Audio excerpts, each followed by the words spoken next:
నీకే మహిమ కలుగునుగాక. హల్లెలూయా. మన ప్రభువును ప్రియరక్షకుడైన యేసుక్రీస్తు శ్రేష్టమైన నామంలో నేటి ఆరాధన కూడి వచ్చిన మీ అందరికి కూడా నా హృదయపూర్వకమైన వందనాలు తెలియజేస్తా ఉన్నాను. దేవుని మహాకృప కనికరాలను బట్టి నేటి ఆరాధనలో ప్రభు మనకు సహాయము చేసిన విధానాన్ని బట్టి రీతిగా మనం ఆయన సన్నిధిలో ఉన్నాం. హల్లెలూయా. నేటి ధ్యానము కొరకు ఒక వాక్యాన్ని చదువుకుందాం.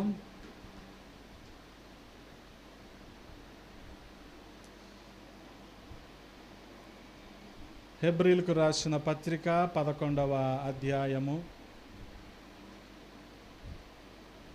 హెబ్రీలకు రాసిన పత్రిక 11వ అధ్యాయము 13వ వచనం నుండి 16వ వచనం వరకు ఉన్న వాక్య భాగాన్ని అందరం కలిసి చదువుదాం. అందరం కలిసి హెబ్రీలకు రాసిన పత్రిక 11వ అధ్యాయము 13వ వచనం నుంచి 16వ వచనం వరకు చదువుకుందాం. వీరందరూ ఆ వాగ్దానముల ఫలము అనుభవింపక పోయినను దూరము నుండి చూచి వందనము చేసి తాము భూమి మీద పరదేశులమును యాత్రికులమునై ఉన్నామని ఒప్పుకొని విశ్వాసము గలవారై మృతి నొందిరి. ఇలాగు చెప్పువారు తమ దేశమును వెదుకుచున్నామని విశదపరుచుచున్నారు కారా?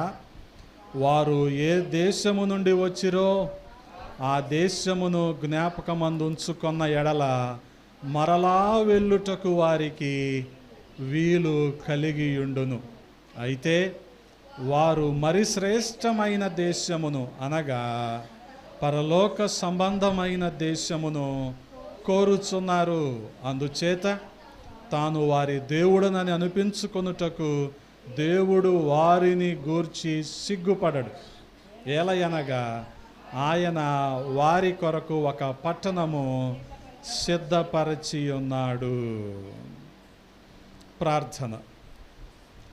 మమ్మల్ని అతి మిక్కిలిగా ప్రేమించిన మా ప్రియ పరలోకపు తండ్రి, ఈ ఉదయాన మీ సన్నిధిలో ఉండటానికి మీరు చూపిన కృపను బట్టి స్తోత్రాలు. గతకాలమంతా మీ క్షేమాన్ని సమృద్ధిని మాకు అందించారు. స్తోత్రాలు రాజా. ఈ సమయంలో సమీప దూర ప్రాంతాల నుంచి మా ప్రియులైన వారిని ఆరాధనకు నడిపించారు. వందనాలు. ఇంకా నువ్వు రావలసిన వారిని తోడుకొని రండి ప్రభువా. ఇంతవరకు పాడిన పాటల ద్వారా మహిమ తెచ్చుకున్నారు. ఈ వాక్య ధ్యానములో మీరు మాతో మాట్లాడండి అయ్యా. నిలవబడుతున్న నన్ను మరుగు చేయండి. మీరే మాతో మాట్లాడండి. మీ కృపకు అప్పగించుకుంటూ ఉన్నాం. సమస్తాన్ని మీ స్వాధీనంలో ఉంచుకొనండి. మీకే మహిమలారోపిస్తూ యేసయ్య పరిశుద్ధ నామంలో అడిగి వేడుకుంటున్నాము తండ్రి. ఆమేన్. ఆమేన్. దేవునికి స్తోత్రం. హల్లెలూయా. ప్రభువునందు ప్రియ సహోదరి సహోదరులారా, ఈ ఉదయకాల సమయంలో చదవబడిన ఆ 4 వచనాలు హెబ్రీలకు రాసిన పత్రిక 11వ అధ్యాయములో 13, 14, 15, 16 వచనాలు. ఆ వచనాలు ఒక్కొక్క పదాన్ని మనం అర్థం చేసుకుంటూ ఉంటే దేవుని ఉన్నతమైన ప్రణాళిక విశ్వాసుల పట్ల ఎలాగుందనేది మనకి అర్థమవుతూ ఉంటుంది. వాస్తవానికి 11వ అధ్యాయాన్నే విశ్వాస వీరుల జాబితా మనకు కనబడుతుంది. విశ్వాసం అంటే ఏంటో ఇక్కడ రాయబడి ఉంది. విశ్వాస వీరులు చేసిన గొప్ప గొప్ప పనులన్నీ కూడా ఇదే అధ్యాయంలో మనం చూస్తూ ఉంటాం. హల్లెలూయా. గమనించండి, మొత్తం 13 అధ్యాయాలు ఉన్నాయి ఈ పత్రికలో. మొదటి 7 అధ్యాయాలు ఒక డాక్టర్ను గురించి రాయబడిన విషయాలు అని మనం గనక ఆలోచించుకుంటే, ఆ తర్వాత 3 అధ్యాయాలు ఏంటంటే ఆ డాక్టర్ ఇవ్వబోయే మెడిసిన్ అన్నమాట. ఇక ఆఖరి 3 అధ్యాయాలు ఆ మెడిసిన్ మనం తీసుకుంటే అది మన శరీరానికి ఎలాగ పనిచేస్తుంది, ఎలాగ ఆరోగ్యాన్ని కలుగజేస్తుంది అనేదే ఈ హెబ్రీలకు రాసిన పత్రిక. హల్లెలూయా. అందుకనే గమనించండి, ఇక్కడ 11వ అధ్యాయంలో ప్రస్తావించబడిన ఈ విశ్వాసులందరిని బట్టి మనం అర్థం చేసుకోవాల్సింది ఏంటంటే మన పితరులు విశ్వాసంలో ఎలాగా కొనసాగారు, మన ముందు ఎటువంటి మాదిరిని ఉంచి వారు వెళ్ళారు, ఈ రోజున మనం ఆ మాదిరిని బట్టి ఎలా నడుచుకోవాలనేది మనకి ఇట్టే అర్థమవుతూ ఉంటుంది. అందుకనే గమనించగలిగితే 11వ అధ్యాయంలో పౌలు అపోస్తలుడు క్రైస్తవ విశ్వాసము గురించి రాస్తూ ఉన్నాడు. ఇంతకీ మనలో విశ్వాసం ఉందంటారా? మనం విశ్వాసులమేనా కాదంటారా? అందుకని అసలు విశ్వాసం అంటే ఏంటో 11వ అధ్యాయంలోనే నిర్వచనం ఇస్తూ ఆ 11వ అధ్యాయాన్ని ప్రారంభించాడు. మొదటి వచనంలో మనం చూడగలిగితే, విశ్వాసమనున్నది నిరీక్షింపబడు వాటి యొక్క నిజస్వరూపమును అదృశ్యమైనవి ఉన్నవి అనుటకు రుజువునై ఉన్నది. కాబట్టి గమనించగలిగితే మరెక్కడా కూడా కనిపించని ఒక నిర్వచనం ఇక్కడ పౌలు అపోస్తలుడు మనతో మాట్లాడుతున్నాడు. విశ్వాసం అనేది నిరీక్షించబడు వాటి యొక్క నిజస్వరూపము. మేము పలానా ఊరు వెళ్తున్నామండి, వెళ్ళారా? ఇంతకీ వెళ్తున్నాం అని చెప్తున్నాం, వెళ్తాము, అక్కడికి చేరుకుంటాము అనేది మన విశ్వాసము. హల్లెలూయా. అందుకని అదృశ్యమైనవి ఉన్నాయి అనటానికి అది రుజువు. హల్లెలూయా. అదృశ్యమైనవి. విశ్వాసం గురించి ఒక కుమారుడు అడిగితే తండ్రి ఎలా చెప్పాలని ఆలోచించి ఆ ఊరిలో ఒక పాడుబడ్డ బావి దగ్గర తీసుకెళ్ళాడంట. తీసుకెళ్ళి, ఇదిగో నువ్వు ఇక్కడ గట్టు మీదే ఉండు, ఇది దిగుడు బావి గనక నేను లోతుగా వెళ్తాను లోపలికి అని చెప్పి వెళ్ళి కొంతసేపటికి ఆయన కనబట్టలేదంట. కానీ వాళ్ళ కుమారుణ్ణి పిలుస్తున్నాడు, బాబు ఉన్నావా? ఉన్నా నాన్న. నేను నీకు కనపడుతున్నానా? కనపట్టలేదు. కానీ వినపడుతున్నా కదా, ఇప్పుడు దూకే అన్నాడంట. కానీ కుమారుడు దూకేశాడు. ఎందుకని? వాళ్ళ తండ్రి కనపట్టలేదు కానీ వినపడుతున్నాడు, ఖచ్చితంగా కుమారుడిని చూస్తున్నాడన్న విశ్వాసము, పట్టుకుంటాడన్న విశ్వాసము. హల్లెలూయా.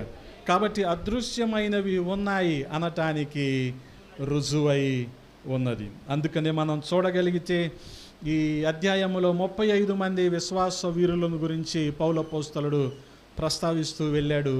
వారికి కొన్ని లక్షణాలు ఉన్నాయి. ఆ లక్షణాలను బట్టే వారు విశ్వాస వీరులుగా ఉన్నారు. ఆ 4 లక్షణాలు మనం కూడా కలిగి ఉంటే విశ్వాసులుగా, విశ్వాస వీరులుగా మనం కూడా దేవుని దృష్టిలో పరిగణించబడతాం. ఆ 4 లక్షణాలు మనం కలిగి ఉండాలనేదే దేవుని సంకల్పము, దేవుని ఉద్దేశం, ఆయన మహోన్నత చిత్తమై ఉన్నది. గమనించండి, 13వ వచనంలో ఒక లక్షణం మనకి కనబడుతూ ఉంది. 13వ వచనాన్ని చదువుతున్నాను. వీరందరూ ఆ వాగ్దానముల ఫలము అనుభవింపక పోయినను దూరము నుండి చూచి వందనము చేసి తాము భూమి మీద పరదేశులమును యాత్రికులమునై ఉన్నామని ఒప్పుకొని. గమనించండి, మొట్టమొదటి లక్షణం ఏంటో తెలుసా? మనం కూడా విశ్వాసంలో ఎదగాలి అంటే ఒప్పుకోవాలి కదా. అనేక సందర్భాల్లో మీకు చెప్తూ ఉంటాను కదా, ప్రభువుకి తెలియక కాదు ఆయన మనల్ని ప్రశ్నించేది, మన యథార్థతతో మనం ఒప్పుకుంటామా లేదా అని ఆయన అడుగుతాడు కదా. గెహజీని ఎలీషా అడిగాడు అంటే గెహజీకి తెలియక కాదు, గెహజీ యథార్థంగా ఒప్పుకుంటాడా లేదా. ఆదాము నువ్వు ఎక్కడున్నావు అని అడిగాడు అంటే ప్రభు ఆదాము ఒప్పుకుంటాడా లేదా. అందుకనే ఏ విషయాన్నైనా విశ్వాసులు యథార్థంగా ఒప్పుకోవాలి. ఇక్కడ ఒప్పుకోవాల్సిన సంగతి ఏంటో తెలుసా? మనం యాత్రికులము, పరదేశులము. హల్లెలూయా. మనం యాత్రికులము, పరదేశులము. మనం ఏంటంటే వీఆర్ స్ట్రేంజర్స్, వీఆర్ పిలిగ్రిమ్స్ కదా. మనం యాత్రికులం, పిలిగ్రిమ్స్. యాత్రికులు ఏం చేస్తూ ఉంటారు? ఒక ప్రాంతం నుంచి ఇంకో ప్రాంతానికి వెళ్తూ ఉంటారు. అలాగే మన యాత్ర ఏంటి? భూలోకం నుంచి పరలోకానికి. హల్లెలూయా. ఈ విషయాన్ని మనం ఒప్పుకోవాలి, మనం గ్రహించాలి. చూడగలిగితే ఇక్కడ ఈ భూలోకం మీద మన జీవితము, జీవనము అనేది చాలా తాత్కాలికము అన్న సంగతి మనం ఒప్పుకోవాలి. మనకి భూలోకం మీద నిలువరమైన పట్టణం అనేది లేదు అన్న సంగతిని మనం గ్రహించాలి. మనకి శాశ్వతమైన నివాసము పరలోకంలోనే ఉంది అన్న సంగతిని మనం గ్రహించాలి.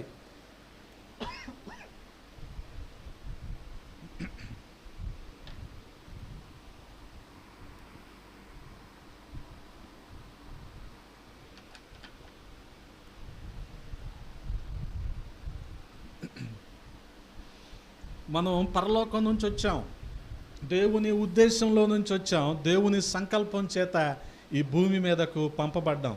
అందుకని అనేక సందర్భాల్లో పాటలు పాడుతూ ఉంటాం, కానీ మనసులో నమ్మిక ఎంత ఉందనేది మనకే తెలియాలి. ఏమని పాడతాం? పరలోకము నా దేశము, పరదేశి నేనిలా, మాయలోకమేగా నేను. పాడరు కదా, కీడ పాడితే.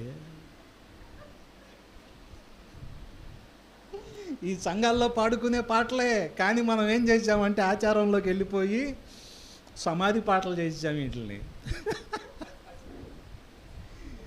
మన నిరీక్షణ తెలుస్తుంది ఈ పాటల్లో. ఈ లోకం అంతా మాయే, నేను ఎవరిని? యాత్రికుడిని. నా లోకం ఏది? నా దేశం ఏది? పరలోకం. అది నా గమ్యస్థానం, అది అని మనం చెప్పుకోవటానికి. అందుకనే గమనించగలిగితే అనేక పాటలు ఉంటాయిగా మనకి. ఆ పాటలన్నీ మనకి ఇదంతా కూడా తాత్కాలికమైనదే, ఈ భూమి అంతా, ఈ భూలోకం అంతా, దీని భోగం అంతా కూడా శాశ్వతం కాదు అని మనకి బోధిస్తూ ఉంటాయి కదా. పరదేశులమో ప్రియులారా మన పురమిది, నిజముగా పురమిది చెప్తున్నాయి పాటలన్నీ. పాడుతున్నాం మనం.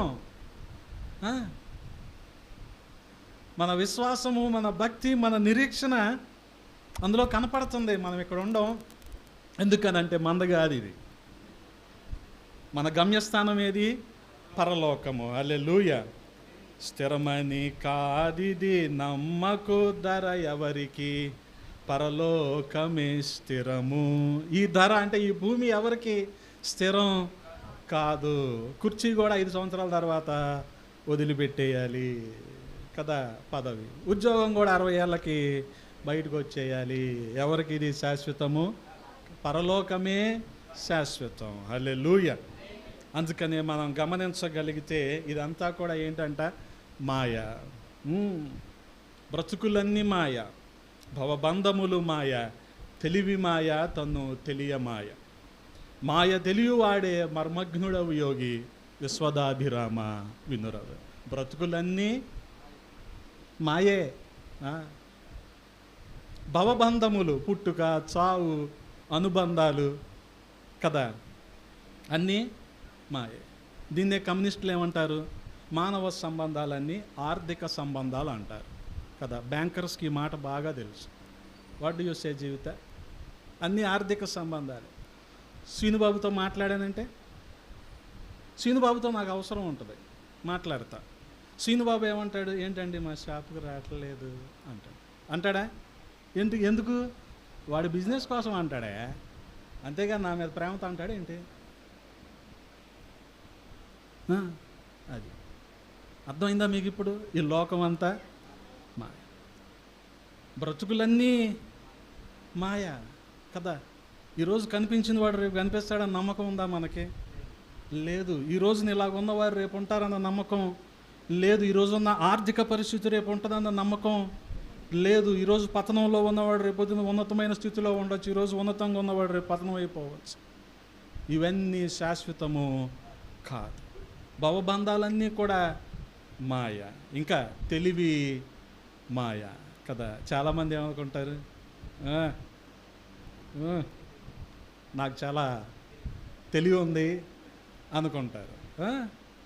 అనుకుంటారు. కానీ తెలివి కూడా మాయ. అంటే ఇక్కడ తెలివి అంటే వేమన్ రెడ్డి భాషలో మనం ఏ అర్థం చేసుకోవాలంటే ది టెక్నాలజీ. నేను 97, 98లో కంప్యూటర్ నేర్చుకున్నప్పుడు ఫ్లాపీ అని ఎంత చాట్ లాగా ఒకటి ఉండేది, నల్లది. అది పెట్టి ఏదో టైప్ చేస్తే 5 నిమిషాలకి అది ఓపెన్ అయ్యేది, ఏదేదో జరిగేది. ఇప్పుడు అలా ఉందా? మరి అది మాయగా. అంటే ఒక మాట అర్థం చేసుకోండి, మాయా ఈజ్ ఈక్వల్ టు శాశ్వతం కానిది అని. మాయ అంటే ఏంటి? అది శాశ్వతం కాదు. ఫ్లాపీ ఆ రోజున ఉంది, ఈరోజు లేదు. ఆ తర్వాత సీడీలు వచ్చినాయి, ఈరోజు సీడీ ఉందా? లేదు. ఆ తర్వాత మెమరీ కార్డ్స్ వచ్చినాయి, ఇప్పుడు ఉన్నాయా? లేవు. ఇప్పుడు అన్ని ఫ్లాష్ డ్రైవ్స్, యూఎస్బి డ్రైవ్స్, ఇది ఏమంటారు వాటిని? External hard disk, internal hard disk, అన్నీ చాలా రకరకాలుగా అయిపోయినాయి. ఫోటోగ్రాఫర్ వచ్చి ఫోటోలు తీస్తాడు కదా మన ఫంక్షన్లకి, మన పెళ్ళిళ్ళకి, ఫంక్షన్లకి, అన్నిటికి. తీసిన తర్వాత ఏం చేసేవాడు, ఫోటోలు తీసుకొచ్చేవాడు. కానీ ఇప్పుడు ఏం చేస్తున్నాడు, ఓ పెన్ డ్రైవ్లో తీసుకొచ్చి చూడండి, మీరే ల్యాప్టాప్లో సెలెక్ట్ చేసి నాకు ఇవ్వండి అంటున్నాడు. ఉందా ఒకప్పుడు ఉన్న ఫిలిము, ఒకప్పుడు ఇలా చూసే ఆ రీల్ ఉన్నాయా? మాయా, శాశ్వతం కాదు. మాయా అంటే శాశ్వతం కానిది. అదే తెలివి మాయా. ఇప్పుడున్న నాలెడ్జ్, ఇప్పుడున్న టెక్నాలజీ, ఇప్పుడున్న సైన్స్ మాయే. తన్ను తెలియ మాయ అంటే మన గురించి మనకున్న అవగాహన ఉంటుంది చూడండి, అది కూడా మాయే. మన గురించి మనం అయితే తక్కువగా అంచనా వేసుకుంటాం, లేదా ఎక్కువగా అంచనా వేసుకుంటాం, కానీ మన గురించి మనకే తెలియదు. అయితే మనం ఎక్కువ జ్ఞానవంతులు అనుకుంటాం, లేదా నాకేం జ్ఞానం లేదు అనుకుంటాం, కానీ అసలు మన గురించి మనకు తెలియదు. మాయే ఇది కూడా, గమనించండి. మాయ అంటే శాశ్వతము కానిది. అందుకని పేతురు అంటున్నాడు తన మొదటి పత్రిక 2వ అధ్యాయము 11వ వచనంలో, ప్రియులారా, మీరు పరదేశులను యాత్రికులునై ఉన్నారు గనుక ఆత్మకు విరోధముగా పోరాడు శరీరాశలను విసర్జించాలి. గమనించండి, ఎవరు మీరు? పరదేశులు, యు ఆర్ స్ట్రేంజర్స్. ఎవరు మీరు? యాత్రికులు, పిలిగ్రిమ్స్. అందుకని ఆ ఆత్మకు విరోధముగా పోరాడే శరీర క్రియలు, శరీరాశలు, వాటిని విడిచిపెట్టాలి. అందుకనే ఇశ్రాయేలీలు గనుక ఐగుప్తును విడిచిపెట్టి ఎలాగైతే వాగ్దానము చేయబడిన కనానులోనికి ప్రవేశిస్తున్నారో, మనము కూడా ఈ భూలోకం నుంచి పరలోకానికి వెళ్ళటమే మన యొక్క యాత్ర. అందుకని గమనించగలిగితే ఈ ఆత్మీయ యాత్రలో, ఏది భూలోకం నుంచి పరలోకం వరకు మనం వెళ్ళే ఆత్మీయ యాత్రలో మన గోల్ మన ముందుండాలి. అంటే మన లక్ష్యం మన ముందుండాలి. అంతేగాని మధ్యలో పేదరాజు పెద్దమ్మ కథలో, రాజుగారికి 7 కొడుకులు కథలో ఇని మన గోల్ నుంచి పక్కకు రాకూడదు. బాగా గుర్తుపెట్టుకోండి. ఎందుకు చెప్తున్నానంటే ఈ మాట, ఒక పని చేస్తున్నాం, ఒకటి చదువుతున్నాం, ఒక ఉద్యోగం చేస్తున్నాం అంటే ఒక లక్ష్యం ఉండాలి మనకి. ఆ లక్ష్యం నుంచి పక్కకి రాకూడదు. పక్కకు రావడం అంటే ఏంటో తెలుసా? లక్ష్యంలో నుంచి వాస్తవానికి ఏమంటున్నాడు? ఆత్మకు విరోధంగా పోరాడే శరీర క్రియలన్నిటినీ విడిచిపెట్టాలి అంటున్నాడు కదా.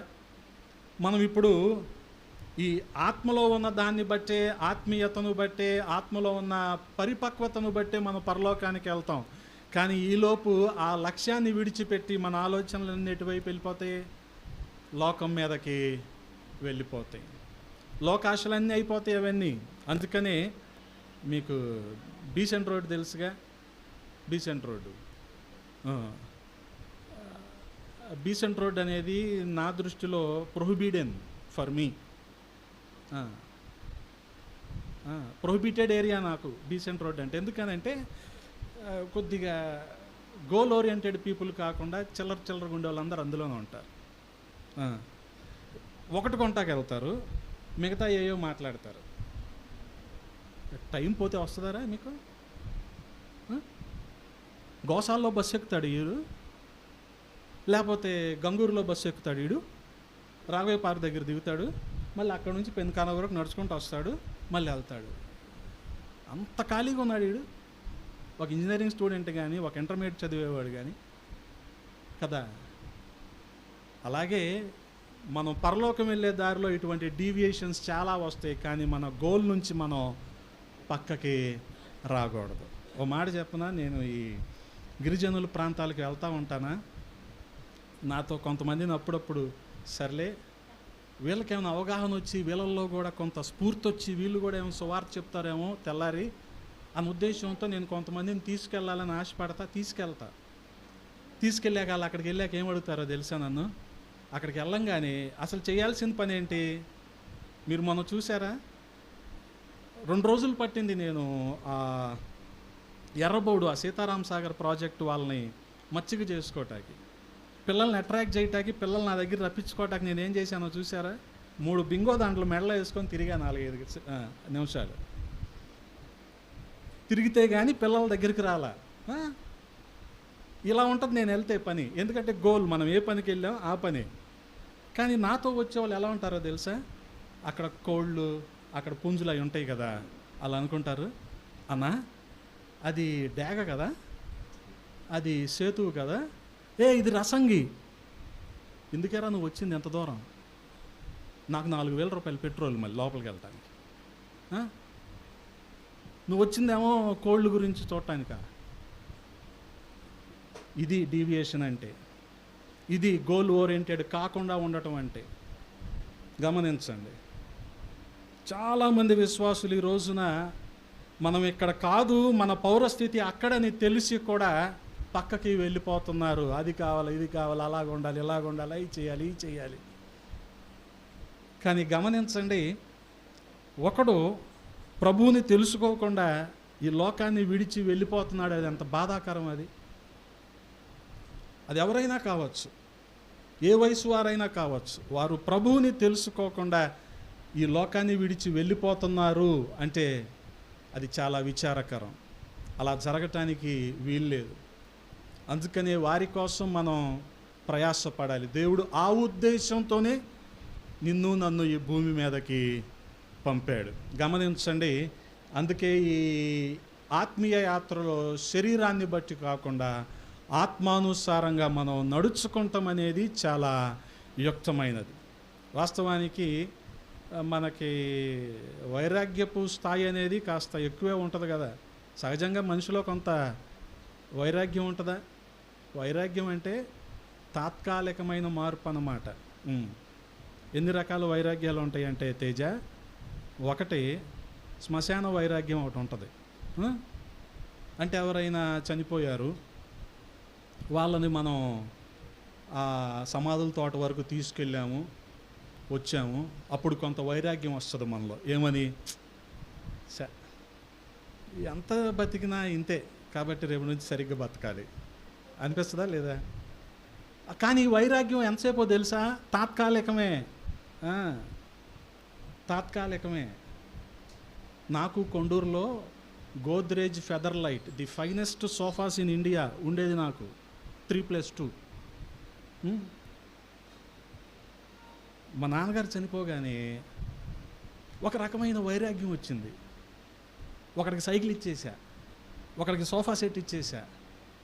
నాకు ఉయ్యాల్లో ఊగుతా చదువుకోవటం ఇష్టం, ఉయ్యాలు ఒకడికి ఇచ్చేసా. ఆఖరికి ఆ పెట్రోల్ బంక్ నుంచి వెనక్కి ఇక్కడికి వచ్చేలోపు మధ్యలో జోజీ కనిపించాడు. జేబులో ఏదుంటే అది ఇచ్చేసాడికి ఆ రోజు. ఏంటిది ఇదంతా? వైరాగ్యం. కానీ అలాగ ఎల్లకాలం ఉంటుందా? ఉండదు. అదే చెప్తున్నా, వైరాగ్యం అంటే తాత్కాలికమైన మార్పు. కానీ ప్రభువు మన నుంచి ఆశించేది ఏంటంటే శాశ్వతమైన మార్పు. గమనించండి, అందుకని మీటింగులకి, ఇది శ్మశాన వైరాగ్యం కదా, భక్తి వైరాగ్యం ఒకటి ఉంటుంది మనకి. మీటింగులకి వెళ్ళినప్పుడు రేపొద్దు నుంచి అలా ఉండాలి, ఇలా ఉండాలి అనుకుంటాం. నాతో కూడా కొంతమంది చెప్తూ ఉంటారు, అయ్యగారు నేను మీలాగా ఉండాలండి. మళ్ళీ తెల్లారి నుంచి ఆడు దేవదాసే. కానీ ఏమంటాడు నాతో రాత్రి, అయ్యగారు చేస్తే మీలాగా సేవ చేయాలండి, ఉంటే మీలాగా అంటాడు. అంతే, ఆ అరగంటే. తర్వాత మళ్ళీ బయటికి వెళ్ళాక భక్తి వైరాగ్యం ఇది. అంటే భక్తిగా ఉండాలి, ఒక ప్రతిష్టతో ఉండాలి, ఒక నిబద్ధత కలిగి ఉండాలి, విలువలు పెంచుకోవాలి. ఇటువంటిది కాసేపు అనిపిస్తుంది. తర్వాత అలా బతికిన వాళ్ళందరూ బాగున్నారా ఏంటి, యోబు అంత నీతిగా ఉన్నాడు అంటే ఆఖరికి ఏమొచ్చింది, యోబుకి గజ్జి వచ్చింది. ఎందుకులే అనిపిస్తుందా లేదా? జనాలకి అనిపిస్తుంది. అల్లరి చిల్లరగా తిరిగే వాళ్ళకే కానిస్టేబుల్ ఉద్యోగాలు వస్తాయి, మనం కూడా అలా తిరిగితే బాగుంటుంది అనిపిస్తుంది. అరే ఇలాగా విచ్చలవిడిగా బతికేవాడికే జలసాలు డబ్బులు అన్నీ ఉంటాయి, అలా ఉంటే పోతగా అనిపిస్తుంది జనాలకి.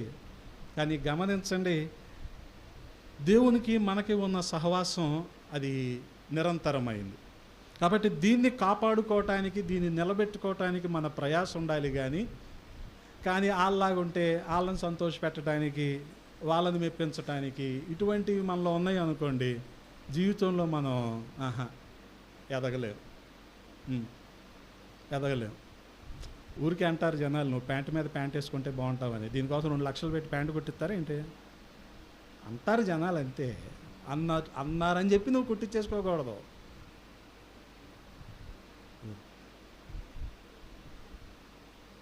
రా నువ్వే రావా. అందుకే గమనించండి, దేవుడు మన నుంచి ఆశించేది ఏంటంటే సంపూర్ణమైన మార్పు. కానీ ఇవన్నీ తాత్కాలికమైన మార్పే. అందుకే వీటన్నిటి మీద మనం గుర్తుపెట్టుకోవాల్సింది ఏంటో తెలుసా? మనం ఈ లోకంలో యాత్రికులము, పరదేశులము. హల్లెలూయా. వైరాగ్యాలు చాలా ఉంటాయి. స్త్రీలలో ప్రసూతి వైరాగ్యం ఒకటి ఉంటుంది, ప్రసవ వైరాగ్యం. బిడ్డను కన్న తర్వాత ఇంకెప్పుడు కనకూడదు అనిపిస్తుంది వాళ్ళకి. కానీ 60 మందిని కనేవాళ్ళు 25 ఏళ్ల క్రితం. మరి మొన్నే అనుకున్నారుగా ఏమని, అబ్బో ఈ నొప్పులన్నీ ఎవడు భరిస్తాడు, ఈ ప్రొలాంగ్డ్ లేబర్ ఎవడు భరిస్తాడు, ఇంకెవరిని కనకూడదు, అమ్మో చాలు, అమ్మో చచ్చి బతికినట్టు అయింది అనిపిస్తుందా? అనిపిస్తుంది. అనిపించిన తర్వాత మళ్ళీ అంటే ఏంటి? ఒక తాత్కాలికమైన మార్పు. కానీ ప్రభువు మన నుంచి ఆశించేది శాశ్వతమైన మార్పు. అందుకని ఈ లోకంలో మనము యాత్రికులము, పరదేశులమని గుర్తించాలి. ఇదంతా మాయే అని గుర్తించాలి. ఈ లోకం అంతా ఏంటి? మాయ. మాయ అంటే ఏం చెప్పాను మీకు? శాశ్వతము కానిది. శాశ్వతము కానిది. 2016వ సంవత్సరంలో ఈ తాడిగడప రైతు బజార్ దాటాక లెఫ్ట్లో అల్ఫా ఉంటుంది. అల్ఫాకి రోడ్డు అవతల కృష్ణవేణి కాలేజ్ ఉంటుంది. తాతినేని సత్యనారాయణ గారు అని నాకు బాగా పరిచయస్తులు ఆయన. మొన్న 2 సంవత్సరాల క్రితం ఆయన చనిపోయాడు. ఆయనకు ఒక చిన్న సమస్య వస్తే నన్ను ఎక్కడో చిట్టినగర్ నుంచి పిలిపించాడు, మాస్టరు రండి అని. ఏంటి ఆ సమస్య అంటే 2016వ సంవత్సరంలో ఇప్పుడున్న సీఎంఏ అప్పుడు కూడా ఉన్నాడు. ఆగస్టు నెల అది. 13వ తారీఖేమో సెకండ్ సాటర్డే వచ్చింది. 14వ తారీఖేమో ఆదివారం వచ్చింది. 15వ తారీఖు యథావిధిగా ఇండిపెండెన్స్ డే వచ్చింది. కాబట్టి ఎన్ని రోజులు సెలవులు ఇప్పుడు? శని, ఆది, సోమ సెలవులు. అందుకని చంద్రబాబు నాయుడు బాగా ఆలోచన చేసిన పని ఏంటంటే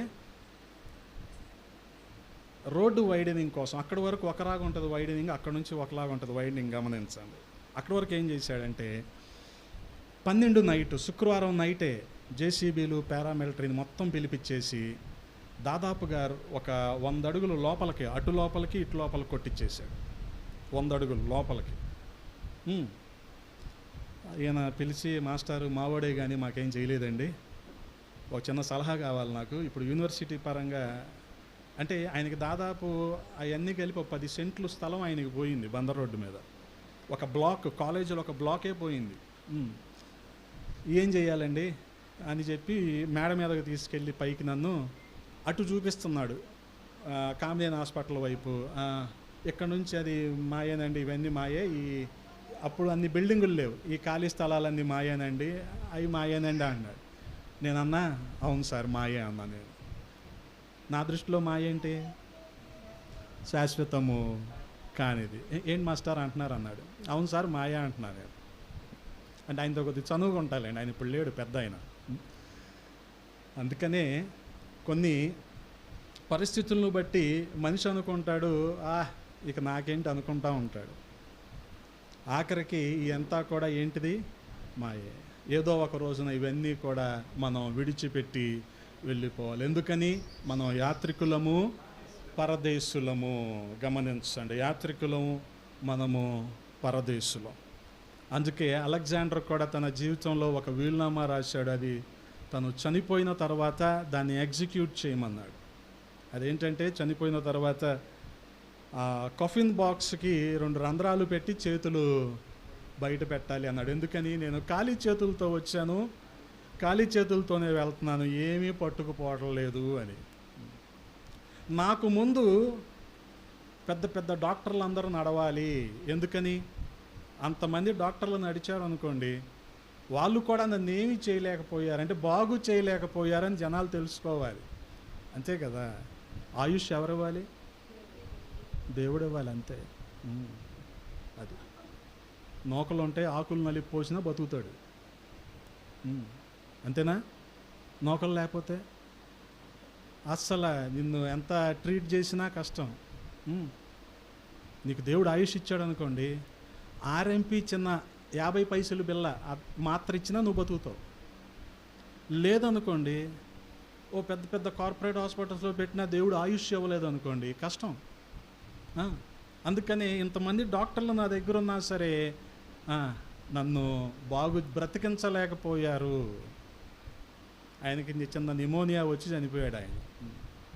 అలాగే కొఫిన్ బాక్స్ వెళ్తున్నప్పుడు మీరు చేయాల్సిన పని ఏంటంటే వెండి బంగారు నాణ్యాలు రోడ్డు మీద జల్లండి. ఎందుకనంటే వీటితో ఇక ప్రాణాలను మీరు నిలబెట్టలేరు. అందుకనే ఖాళీ చేతులతోనే వచ్చాం, మనం ఖాళీ చేతులతోనే వెళ్ళాలి. గమనించండి, మనం మట్టి నుంచి తీయబడ్డాం కాబట్టి మట్టిలో ఏ పోషకాలు ఉంటాయో మనలో కూడా అయ్యే ఉంటాయి. మట్టిలో ఏముంటాయి? ఐరన్, మెగ్నీషియం, పొటాషియం, కాల్షియం ఇవి ఉంటాయా? మనలో కూడా అయ్యే ఉంటాయి. అవి తగ్గినాయి అనుకోండి, మనలో ఏం చేస్తాం? ఆ బిళ్ళలో వేసుకుంటాం. కాల్షియం తగ్గితే కాల్షియం, ఐరన్ తగ్గితే ఐరన్. అందుకని అందులో ఏమున్నాయో మనలో అదే ఉంది. కాబట్టి మనం ఈ లోకయాత్రను ముగించిన తర్వాత ఎక్కడికి వెళ్తాం కదా? మట్టిలోకి వెళ్తాం. ఎందుకని? మనం మట్టి కాబట్టి. ఎట్లు వచ్చితిమి ఈ లోకమునకు అట్లే వెళ్ళవలయున్ మంటికి. మింటికనే తర్వాత సంగతి, వెళ్తామో లేదో కదా. ఎందుకనంటే ప్రతి వ్యక్తి కూడా 2 రోజులు జాగ్రత్తగా గుర్తుపెట్టుకోవాలి. ఒకటి పుట్టినరోజు, రెండోది కాదు ఎందుకు పుట్టామో తెలుసుకున్న రోజు. చాలామందికి ఎందుకు పుట్టారో తెలియదు. ఒక లక్ష్యం, ఒక గురి, గమ్యం ఏమి ఉండవు. ఏదో సహజంగా తెల్లారినప్పుడు లేస్తారు, మళ్ళీ చీకటి పడినప్పుడు నిద్రపోతారు, మధ్యలో ఇంకా వాళ్ళు చేసే పనులు చేసుకుంటూ ఉంటారు. అంతేగాని అసలు ఎందుకు తెలియదు చాలామందికి. అందుకని మన బర్త్డే అంత ఇంపార్టెంటో, మనం అసలు ఈ లోకానికి వచ్చిన కారణం ఏంటో తెలుసుకోవటం కూడా అంతే ప్రాముఖ్యమైనది. హల్లెలూయా. అందుకే మనం గమనించగలిగితే షేక్స్పియర్ అంటాడు, all the world is a stage, every man and women are mere actors. ఈ లోకమే ఒక నాటక రంగం. ప్రతి వ్యక్తి కూడా పాత్రధారులు, ఎవరి పాత్రలు పోషించి వెళ్ళిపోవాల్సిందే. పాత్ర అంటే రోలు, పాత్ర అంటే ఇది కాదు. ఇది పోషించడం చాలా ఈజీ కదా, ఇది పోషించడం చాలా ఈజీ. అందుకే షేక్స్పియర్ అంటాడు, all the world is a stage. అందుకనే గమనించండి, మన యాత్ర ఏ రీతిగా ఉండాలంటే స్థిరమైన పునాది వైపు మనము వెళ్ళాలి. హల్లెలూయా. గమనించగలిగితే 11వ అధ్యాయము 10వ వచనంలోనే రాయబడి ఉంది, ఏలయనగా దేవుడు దేనికి శిల్పియు నిర్మాణకుడునై ఉన్నాడో పునాదులు గల ఆ పట్టణము కొరకు అబ్రహాము మనం కూడా ఎదురు చూడాలి. ఎందుకనంటే మన పౌరస్థితి ఎక్కడుంది?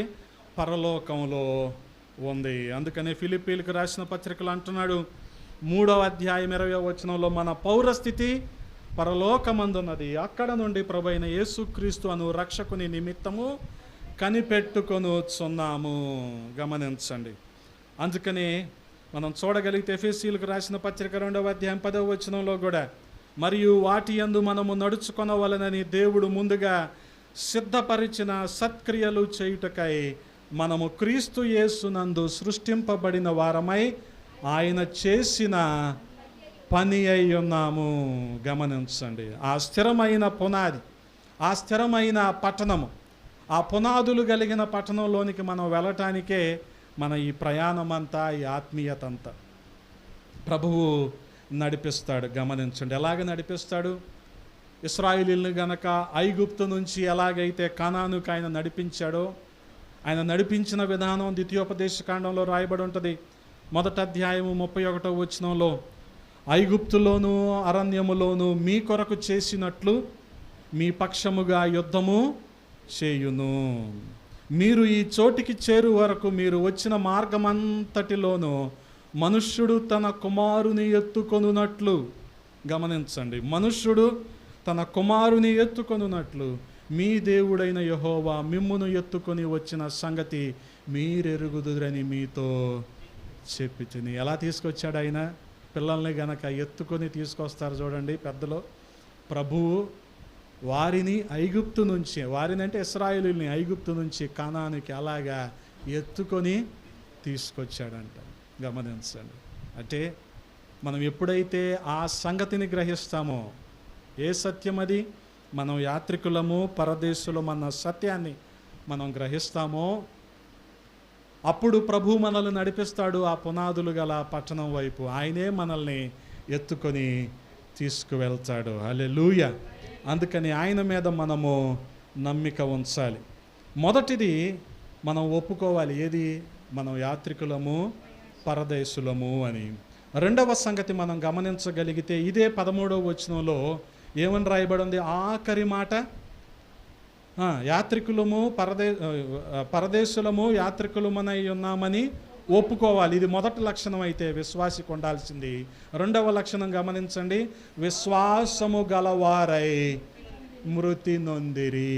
రెండవ లక్షణం మనకేముండాలి? విశ్వాసము ఉండాలి. అందుకనే గమనించగలిగితే 35 మంది విశ్వాస వీరులను మనకి ఈ 11వ అధ్యాయంలో పౌలు అపోస్తలుడు పరిచయం చేశాడు.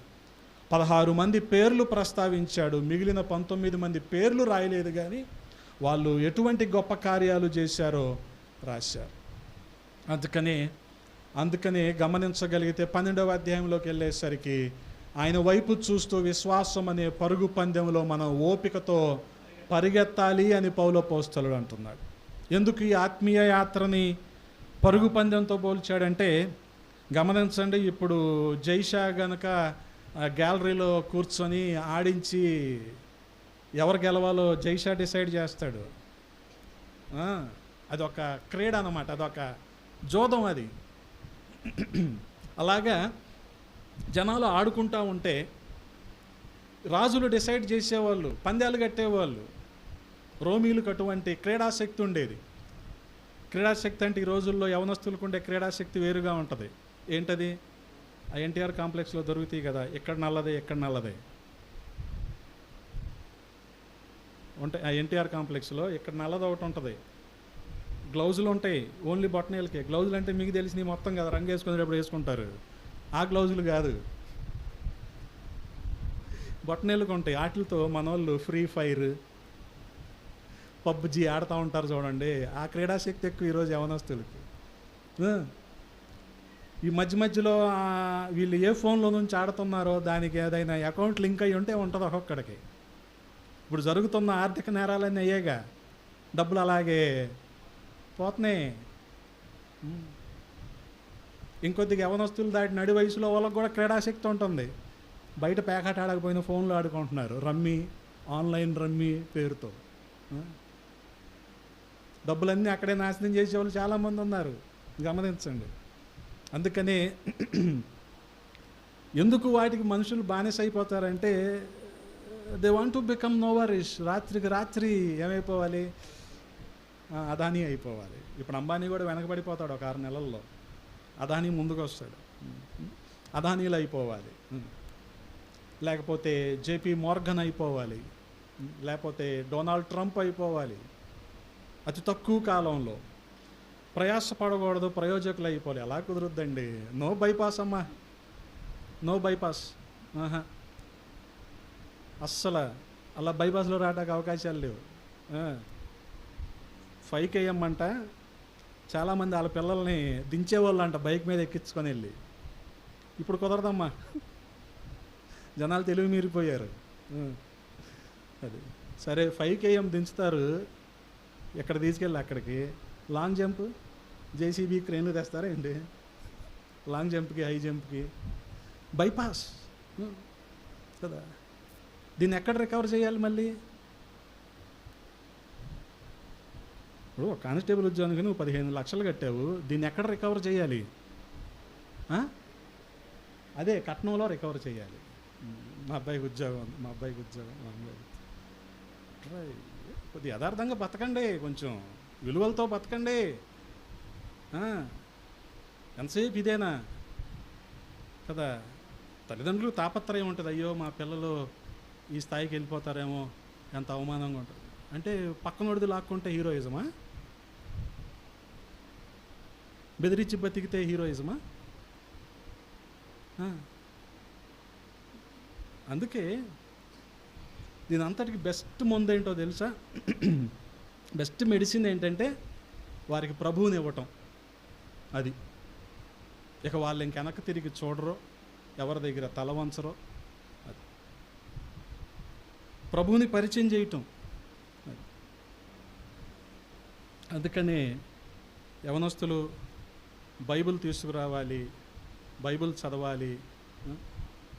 ఒక గంట కుదురుగా కూర్చొని నిలకడగా వినాలి. మధ్యలో ఫోన్ వచ్చిందని కదా, మనకేమీ ఇరాన్ యుద్ధం గురించి ఫోన్లే రావుగా, ఏది గంటలోనే. ఒక గంట ఇది నువ్వు చెయ్యి, దేవుడు నిన్ను ఎంతగా దీవిస్తాడో చూడు. ఆ ఆసక్తి నువ్వు తెచ్చుకో. దేవుని వాక్యాన్ని చదవాలి, దేవుని వాక్యాన్ని హృదయంలో పెట్టుకోవాలి, దేవుని వాక్యానుసారంగా నడవాలి కదా. తర్వాత తరానికి మనం ఇచ్చే ఇవే ఇవ్వాల్సింది కూడా ఇవే. మనం దేవుణ్ణే వాళ్ళకి ఇవ్వాలి. అందుకని గమనించండి, రెండవ లక్షణం ఏంటంటే ఏముండాలి? వీళ్ళకి విశ్వాసం ఉండాలి. అలాగా ఈ రోమన్లు, గ్రీకులు చేసే పని ఏంటంటే ఈ పోటీలన్నీ పెడతా ఉండేవాళ్ళు, వీటిని చూసి ఆనందిస్తూ ఉండేవాళ్ళు. అందుకనే పౌలపోస్తలుడు కూడా ఏమంటున్నాడు? ఆ విశ్వాసం అనే పరుగు పందెంలో ఓపికతో పరిగెత్తండి అని చెప్తున్నాడు. ఓపికతో పరిగెత్తండి. ఆ పర్సివరెన్స్ లేకపోతే ఎలా ముందుకెళ్తారు జనాలు కదా. ఆ పర్సివరెన్స్, ఆ ఓర్పు, ఆ సహనం లేకపోతే కదా. అందుకనే చాలా జాగ్రత్తగా పౌలపోస్తలుడు చెప్పిన ఈ వాక్యాలు అర్థం చేసుకోవాలి. విశ్వాస జీవితం ఎలాగుండదు. అందుకని పౌలపోస్తలుడు అంటున్నాడు, ఈ 38 మందిని చూపించి వాళ్ళు అలా పరిగెత్తారు, మీరు కూడా పరిగెత్తండి అంటున్నాడు. హల్లెలూయా. వాళ్ళు ఆ రీతిగా జీవించారు, విశ్వాసంతో గొప్ప గొప్ప కార్యాలు చేశారు, మీరు కూడా చేయండి అంటున్నాడు. అందుకని ఓపికతో పరిగెత్తాలి, అలసిపోకూడదు. ఎందుకని? తండ్రి తన కుమారుని ఎలాగైతే ఎత్తుకొని తీసుకువెళ్తాడో అలాగే ఇశ్రాయేలీల్ని దేవాది దేవుడు ఎత్తుకొని ఐగుప్తు నుంచి కనానుకు తీసుకొని వచ్చాడు కదా. అందుకనే మనం కూడా అలసిపోము, ప్రభువుకి అప్పగించుకోవటమే. మొదట యథార్థంగా ఒప్పుకున్నాం అనుకోండి, మనం యాత్రికులమని, పరదేశులమని. ఆ విశ్వాసం మనకుందనుకోండి, ప్రభువు నడిపిస్తాడంతే కదా. ఈ విశ్వాస ప్రయాణంలో మనం అలసిపోం. అనేక ఒడిదుడుకులు రావచ్చు, కానీ వాటన్నిటిని ప్రభు అధిగమించటానికి సహాయము చేస్తాడు. హల్లెలూయా. అందుకని ఆ విశ్వాసాన్ని బట్టి మనం చూడగలిగితే, ప్రభువుని నమ్మి చెడిపోయినోడు లేడు, ప్రభువుని నమ్మకుండా బాగుపడినోడు లేడు. ప్రభువుని నమ్మి చెడిపోయినోడు లేడు ఇప్పుడు వరకు. ఆయన్ని నమ్మకుండా బాగుపడినోడు లేడు. ఆయన నమ్మాలంతే, ఆయన తప్ప మనకు వేరొక దిక్కు లేదు. పేతురు అపోస్తలుడు అంటున్నాడు మొదటి పత్రికలో 1వ అధ్యాయం 8వ వచనంలో, మీరు ఆయనను చూడకపోయినను ఆయనను ప్రేమించుచున్నారు, ఇప్పుడు ఆయనను కన్నులారా చూడకయే విశ్వసించుచు మీ విశ్వాసమునకు ఫలము అనగా ఆత్మరక్షణను పొందుచు చెప్పన సఖ్యమును మహిమాయుక్తమునైన సంతోషము గలవారై ఆనందించుచున్నారు. గమనించండి, చెప్పన సఖ్యము, మహిమాయుక్తమైన సంతోషము. గమనించండి. అందుకే విశ్వాసం అనే విత్తనం వేసామనుకోండి, నిరీక్షణ అనే పంటను మనము కోస్తాం. అటువంటి విశ్వాసము మనకు ఉండాలి. గమనించండి, ఉయ్యాల తొట్టి సమాధి పెట్టి మనల్ని 2 ప్రశ్నలు అడుగుతాయి. ఉయ్యాల తొట్టి అడుగుద్ది, ఎక్కడి నుంచి వచ్చావు అని అడుగుద్ది. సమాధి పెట్టి అడుగుద్ది, ఎక్కడికి వెళ్తున్నావు అని అడుగుద్ది కదా. అందుకే మనం కళ్ళు తెరిస్తే మనల్ని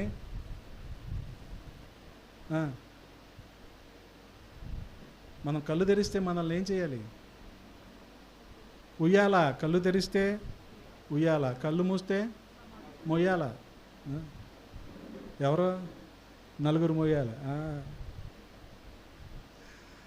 కాబట్టి ఈ విచక్షణ, ఈ వివేకము మనకు ఉండాలి. గమనించండి. ప్రభు దగ్గర యథార్థంగా, అయ్యా మేము ఇక్కడ యాత్రికులం, పరదేశులం, నీ ఉద్దేశంలో నుంచి వచ్చాం మేము. అలాగే విశ్వాసముతో, ఓపికతో మనము పరుగెత్తాలి. గమనించండి.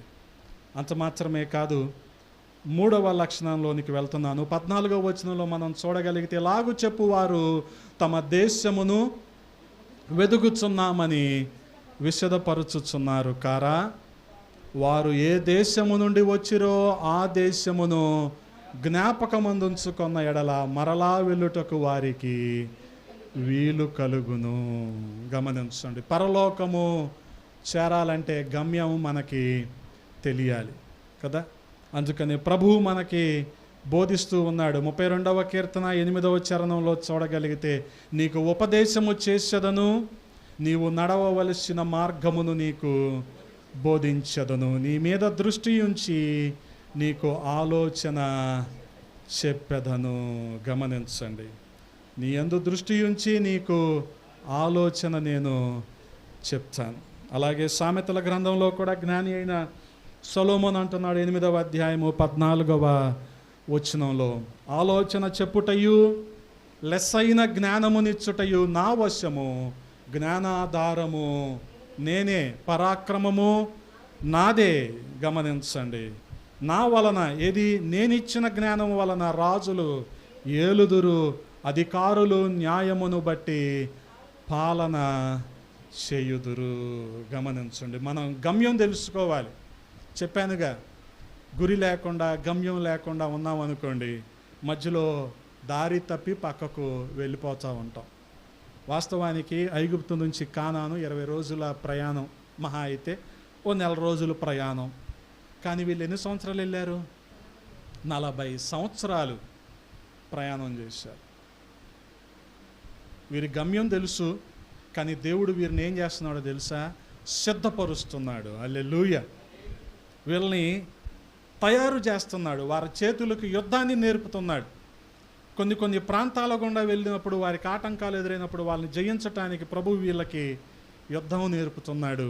వీళ్ళని సిద్ధపరుస్తూ ఉన్నాడు. ఎందుకని? వీళ్ళు నేర్చుకోవాలి. వీళ్ళు నేర్చుకోవాలి. సాధారణంగా ఉద్యోగస్తుడికి ప్రొబేషన్ ఎన్ని నెలలు ఉంటుంది? 6 నెలలు ఉంటుంది. 6 months అంటున్నారు ఇప్పుడు, అప్పుడు 6 నెలలు అనేవాళ్ళు ఉంటుంది. నేను అంత ఇంగ్లీష్ మీడియం కాదురా. కానీ వీళ్ళ ప్రొబేషన్ ఎంతో తెలుసా? 40 సంవత్సరాలు. ఎంత ఆశ్చర్యం అది! 40 సంవత్సరాలు వీరు నేర్చుకోవాలి. ఎందుకని? వీళ్ళకి యుద్ధం తెలియదు. వీళ్ళకి తెలిసిందల్లా, ఎస్ బాస్, అయ్యగారండి, తమరు చెప్పిందేనండి, పొద్దున్నే వెళ్తామండి, మట్టి పిసుక్కుంటామండి, ఇటుకలు తయారు చేస్తామండి, మీరు కట్టమంటే పిరమిడ్లు కడతామండి, ఎస్ బాస్. ఇలాగే ఉండిపోయారుగా 400 సంవత్సరాలు. ఎలా ఉంటుంది వీళ్ళ ఆలోచన అంతా? చేస్తూ ఉందాం, చేయకపోతే కొరడా దెబ్బలు, చేసినందుకు ఏదో రేషన్ ఏదో ఇస్తున్నారు కదా, చేస్తూ ఉందాం అంటే అలాగా వాళ్ళ బతుకులు ఈడుస్తూ ఉంటే వాళ్ళకి యుద్ధం తెలుస్తుందా? తెలీదు. అందుకనే ప్రభు వారికి ఇప్పుడు యుద్ధం నేర్పుతున్నాడు ఈ ప్రొబేషన్లో. 40 సంవత్సరాల వాళ్ళ ప్రొబేషన్. గమనించండి. అందుకనే దేవుడు ఆ ప్రాంతాలన్నిటిలో ఆక్రమించిన రాజులందరి మీద యుద్ధం చేసి ఆ ప్రాంతాలను స్వాధీనం చేసుకోవటానికే దేవుడు వీళ్ళని సిద్ధపరిచాడు, వీళ్ళని నడిపించాడు. అందుకనే మనం చూడగలిగితే 25వ కీర్తనలో 9వ చరణంలో రాయబడి ఉంటుంది, న్యాయ విధులను బట్టి ఆయన దీనులను నడిపించును, తన మార్గమును దీనులకు నేర్పును. ఆయన చేసిన నిబంధనను, ఆయన నియమించిన శాసనములను గైకొను వారి విషయములో యెహోవా త్రోవలన్నీయు కృపా సత్యములై ఉన్నవి. హల్లెలూయా. గమనించండి. దేవుడు ఆ రీతిగా వారిని నడిపిస్తూ వచ్చాడు. వారికి ఒక గమ్యాన్ని, గురిని ఏర్పాటు చేశాడు ఆయన. కదా. మన ముందు కూడా ఒక గమ్యం ఉంది, ఒక గురి ఉంది. అదేంటంటే పరలోకానికి చేరుకోవటం. ఈ సభలు, ఈ సమావేశాలు, ఈ ప్రార్థనా కూడికలు, ఈ ఆరాధనలు, ఇవన్నీ దేనికోసం అంటే అక్కడికి వెళ్ళటానికి సిద్ధపాటు. ఇదంతా గమనించండి, అక్కడికి వెళ్ళటానికి సిద్ధపాటు కదా. కొన్ని రాష్ట్రాలు కొంతమందిని రికమెండ్ చేస్తాయి. అయ్యా పలానా కిషోర్ అండి రోజు మైక్ పెడుతున్నాడు, ఆయనకి పద్మశ్రీ ఇద్దాం అని రికమెండ్ చేస్తాయి కొన్ని రాష్ట్రాలు. అప్పుడు అన్నయ్యని పిలుస్తారు. ఎక్కడికి? ఢిల్లీ. ఏది ఇచ్చే రోజు పిలుస్తారేంటి? 3 రోజుల ముందు పిలుస్తారు. 3 రోజుల ముందు పిలిచి ప్రతిరోజు అన్నయ్య పని ఏంటంటే అలాగా రెడ్ కార్పెట్ మీద నడుచుకుంటూ వెళ్తాం, రైట్ సైడ్ తిరగటం, ఇలా అందుకోవటం, ఇలా ఫోటో. ఇది నేర్పుతారు 3 రోజులు. అది అక్కడికి వెళ్ళి నేను బ్లూ అండ్ గ్రీన్ కండువా కప్పుకుంటాను, అక్కడికి వెళ్ళి నేను తొడగొడ, కుదరదు. 3 రోజులు నేర్పుతారు నీకు, 4వ రోజు నువ్వు అది తీసుకునే ముందు. అలాగే పరలోకంలో దేవదూతలతో స్తుతించబోయే ముందు ఇదంతా మనకేంటో తెలుసా? రిహార్సల్ అన్నమాట. ఇదంతా అసలైంది అక్కడ ఉంది మనకి. అందుకని ఇక్కడ నోరు తెరిచి పాడదాం. బ్లేడ్ వేయొద్దు పాడేటప్పుడు బ్లేడ్ వేయటం అంటే తెలుసా? పాడకుండా. అసెంబ్లీలో మన వాళ్ళు స్కూల్ పిల్లలు పాడతారు చూడండి, జనగణ మన పాడరు అంటారు. మనం అలా చేయొద్దు, మన భక్తి అలా ఉండకూడదు. ఎందుకని? ఇదంతా సిద్ధపాటు. ఇక్కడ ప్రభువు నేర్పించిన ప్రకారం మనం అక్కడికి సిద్ధపడి ఆయనతో ఆ పునాదులు గల పట్టణంలోకి మనం వెళ్తాం. హల్లెలూయా. ఆ గమ్యం మనకి ఉండాలి. అందుకని గమనించగలిగితే ఆదికాండం 48వ అధ్యాయము 15వ వచనంలో రాయబడి ఉంది. ఆదికాండము 48:15, అతడు యోసేపును దీవించి నా పితరులైన అబ్రహాము ఇస్సాకులు ఎవని ఎదుట నడుచుచుండిరో ఆ దేవుడు, నేను పుట్టినది మొదలుకొని నేటి వరకును ఎవడు నన్ను పోషించనో ఆ దేవుడు, అనగా సమస్తమైన కీడులలో నుంచి నన్ను తప్పించిన దూత ఈ పిల్లలను ఆశీర్వదించును గాక. గమనించండి, ఆ గురి గమ్యం మనకు తెలిసినప్పుడు ఆయన ఎలాంటి దేవుడు అంటే మనల్ని నడిపించే దేవుడు. ద్వితీయోపదేశకాండం 1వ అధ్యాయంలో చదువుకున్నాం కదా, తండ్రి తన పిల్లల్ని ఎత్తుకొని, గద్ద తన వీపు మీద పిల్లల్ని మోసినట్టు ఆ రీతిగా ప్రభువు కూడా మనల్ని ఆ పునాదులు గల పట్టణంలోనికి తీసుకుని వెళ్తాడు. 15వ వచనంలో ఏం రాయబడి ఉంది? నడిపించిన దేవుడు. అలాగే అదే వచనంలో ఏం రాయబడి ఉంది? పోషించిన దేవుడు. ఆ 16వ వచనంలో ఏం రాయబడి ఉంది? కీడు నుంచి తప్పించిన దేవుడు. హల్లెలూయా. గమనించండి. అందుకే ఎలాగైతే అడ్రస్ తెలియకపోతే GPS పెట్టుకొని మనం వెళ్తామో, లేకపోతే అడ్రస్ తెలిసిన వాళ్ళని మనం అడుగుతామో, దేవుడు మనకొక పెద్ద GPS ఇచ్చాడు. అదే పరిశుద్ధ గ్రంథం. మనం ఎలాగ ఉండాలి, ఎలాగ ఉండకూడదు, ఆ గమ్యాన్ని మనం చేరుకోవాలంటే మనం ఏం చేయాలి, ఏం చేయకూడదు కదా. కొన్ని విషయాలు మనకి తెలియాలి. వాస్తవానికి మత్తయి సువార్త 7వ అధ్యాయం 7వ వచనంలో ఏం రాయబడి ఉంది? అడుగుడి, వెదకుడి, మీకు దొరుకును, తట్టుడి. ఈ రోజు నుంచి మీరు చేయాల్సింది ఏంటో తెలుసా? ఇచ్చేంతవరకు అడగాలి, తీసేంతవరకు తట్టాలి. ఇది మనం నేర్చుకోవాల్సింది. అందుకే ఆ విషయాలు ఆయన చెప్తూనే మళ్ళీ ఎందుకు లోకాసువార్త 18వ అధ్యాయంలో విధవరాలు గురించి మళ్ళీ ఇంకోసారి ప్రస్తావించాడు? ఆమె మాటికి వెళ్ళి నాకు న్యాయం తీర్చు, నాకు న్యాయం తీర్చు, నాకు న్యాయం అడిగేంతవరకు కాదు, పొందుకునేంతవరకు అడిగే విశ్వాసం మనకి ఉండాలి.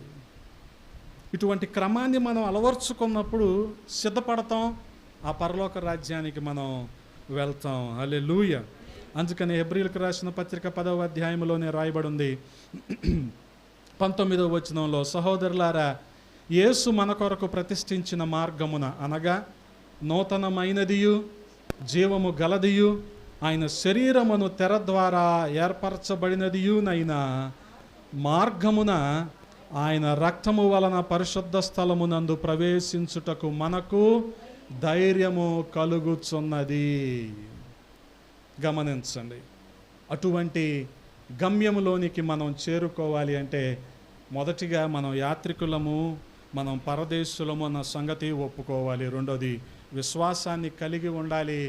గోల్ ఓరియంటెడ్ నేచర్ మనలో ఉండాలి. ఆ గురి వద్దకు సాగిపోయే స్వభావం మనలో ఉండాలి. గమనించండి, వాస్తవానికి ఇప్పుడంటే బాగా విద్యా వ్యవస్థలో బాగా సంస్కరణలు ఎక్కువైపోయి డ్రాప్అవుట్స్ లేరు. కానీ ఒకప్పుడు 100 మంది చేరితే ఓ 10 మంది 10వ తరగతి వరకు వచ్చేవాళ్ళు. మిగిలిన 90 మంది మధ్యలో స్కూల్కి వెళ్ళకపోతే ఏం చేస్తావు, గేదెలు కాసుకుంటా అనేవాళ్ళు. ఇప్పుడు అలా లేదు. ఊరుకోట్ల గేదెల దగ్గరికి వెళ్ళి టీచర్లే తీసుకొస్తున్నారు. మళ్ళీ నువ్వు ఇలా ఉంటాకి లేదు, నువ్వు అంత కష్టపడి చదివిస్తే ఆడేం చేస్తున్నాడు, పేరిగాడు రాజంట అన్నట్టు అయిపోయారు వాళ్ళందరూ. అందుకని చాలామంది కూడా రక్షించబడిన మీదట ఆ తరువాత ఆ విశ్వాస ప్రయాణంలో వెళ్దామన్న ఉద్దేశము, ఆశ కలిగి ఉంటున్నారు. కానీ ఆ గమ్యాన్ని చేరుకునేది ఎంతమంది? ఆ విశ్వాసాన్ని కాపాడుకుంటున్న వాళ్ళు ఎంతమంది? ఆ నిరీక్షణ కలిగి ఉన్న వాళ్ళు ఎంతమంది? అందుకే ఆ గమ్యాన్ని మనము కలిగి ఉండాలి. హల్లెలూయా. ఈ గమ్యాన్ని మనం కలిగి ఉన్నప్పుడు ప్రభువు మనల్ని నడిపిస్తాడు. అంత మాత్రమే కాదు, 16వ వచనంలో మరొక లక్షణాన్ని చెప్పి నేను ముగిస్తాను. 16వ వచనంలో, అయితే వారు చదవండి.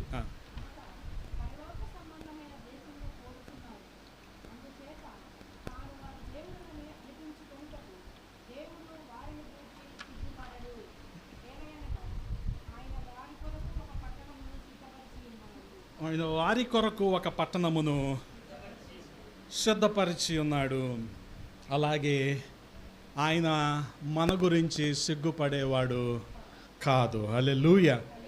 అందుకే గమనించండి, అందుచేత తాను వారి దేవుడునని అనిపించుకొనుటకు దేవుడు వారిని గూర్చి సిగ్గుపడడు. మనం గమ్యానికి చేరుకునే క్రమంలో మనం కూడా యోగ్యునిలాగా, సిగ్గుపడనక్కరలేని పనివారిలాగా మనము ఉండాలి. గమనించండి, అంటే మన ప్రాధాన్యతలు మనం సిద్ధం చేసుకోవాలి, మన ప్రయారిటీస్ మనం సిద్ధం చేసుకోవాలి కదా.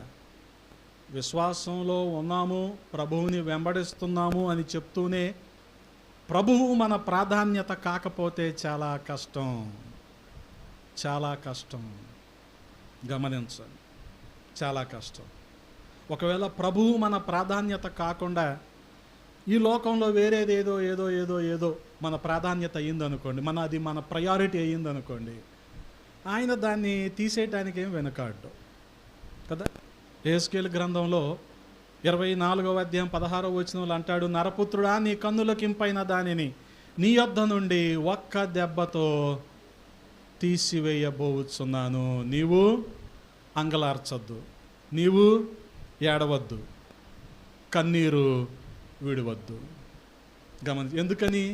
నీ ప్రయారిటీ అది కాదు. నీ ప్రయారిటీ అది కాదు. నీ ప్రయారిటీ ఏంటి? పరలోకం చేరుకోవటం. నీ ప్రాధాన్యత ఆ పునాదులు కలిగిన పట్టణంలోనికి వెళ్ళటం. ఆ ప్రాధాన్యత కాకుండా మనకి ఇది కూడా దేవుడిచ్చిన బాధ్యతే అని చెప్పి మనల్ని మనం సమర్థించుకోవటానికి అన్నమాట. ఇది కూడా దేవుడిచ్చింది అని చెప్పి వాటి మీద మన దృష్టి, వాటి మీద అధిక సమయం మనం కేటాయిస్తున్నాం అనుకోండి, చాలా కష్టం, చాలా కష్టం. అప్పుడు మనం యోగ్యునిలాగా మనం ఆయన ఎదుట నిలబడలేం. ఆయన ఎదుట మనం ఏం చేయాలి? అప్పుడు తలదించుకొని నిలబడాలి కదా. దేవుని ఎదుట ముఖాముఖిగా ఉండాల్సినోడు, మాట్లాడాల్సినోడు ఏం చేస్తున్నాడు? ఇప్పుడు చెట్టు వెనక్కి వెళ్ళిపోయి దాక్కుంటున్నాడు. ఎవరో ఆదాము కదా. ఎందుకు వచ్చింది ఆ పరిస్థితి అంటే ప్రాధాన్యత మారిపోయింది. ఆదాము ఏమైపోయాడు? దేవీదాస్ అయిపోయాడు. చాలామందికి ఇటువంటి ప్రాధాన్యతలు ఉంటాయి. ఇవన్నీ ప్రమాదకరమైన ప్రాధాన్యతలు కదా. ప్రేమించమంటే శిక్షించొద్దనే. తండ్రి తాను ప్రేమించిన కుమారుణ్ణి ఏం చేస్తాడు? సామెతల గ్రంథంలో గద్దిస్తాడు, శిక్షిస్తాడు. శిక్షించొద్దనే. చాలామంది ఈ రోజున ఆ గద్దింపుకి ఒప్పుకోరు. ఎందుకని? ప్రాధాన్యతలన్నీ మారిపోతూ ఉంటాయి. అందుకని ఆయన ఎదుట మనం ఎలాగ ఉండాలి? సిగ్గుపడనక్కరలేని పనివానిలాగా ఉండాలి. గమనించండి, తెస్సలోనికైయులకు రాసిన మొదటి పత్రిక 3వ అధ్యాయము 12వ వచనంలో ఈ రీతిగా రాయబడి ఉంది. మరియు మన ప్రభు అయిన యేసు తన పరిశుద్ధులందరితో వచ్చినప్పుడు మన తండ్రి అయిన దేవుని ఎదుట మీ హృదయములను పరిశుద్ధత విషయమై అనింద్యమైనవిగా ఆయన స్థిరపరచుటకై మేము మీ ఎడల ఎలాగూ ప్రేమలో అభివృద్ధి పొంది వర్ధిల్లుచున్నామో అలాగే మీరును ఒకని ఎడల ఒకడు మనుషులందరి ఎడలను ప్రేమలో అభివృద్ధి పొంది వర్ధిల్లునట్లు ప్రభువు దయచేయునుగాక. అంటే దేవుని ఎదుట మనం సిగ్గుపడనక్కరలేని పనివానిగా, యోగ్యునిగా, అనింద్యుడిగా ఉండాలి. అంటే గమనించండి, ప్రభువు ప్రేమలో మనము ఎదగాలి కదా. మన ప్రాధాన్యత సరిగ్గా ఉండాలి. ప్రభువే మన ప్రాధాన్యత అయి ఉండాలి. ఎలాగైతే మొదటిగా మనం ఇక్కడంతా శాశ్వతము కాదు అని ఎలాగైతే ఒప్పుకుంటున్నామో, యాత్రికులం పరదేశులమని విశ్వాసము కలిగి ఉండాలని ఎలాగైతే నిర్ణయించుకుంటున్నామో, గమ్యం వైపు వెళ్ళాలని ఎలాగైతే తీర్మానించుకుంటున్నామో, ప్రాధాన్యతలు కూడా అలాగే మనం ఏర్పరచుకోవాలి.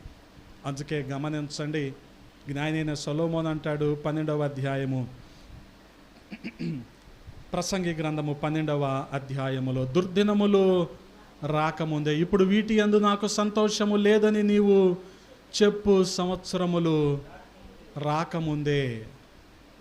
వాస్తవానికి మనిషి సొఫిస్టికేషన్ కోరుకుంటాడు, కానీ ఈ sophistication at a point of time వెక్కసం అయిపోద్ది.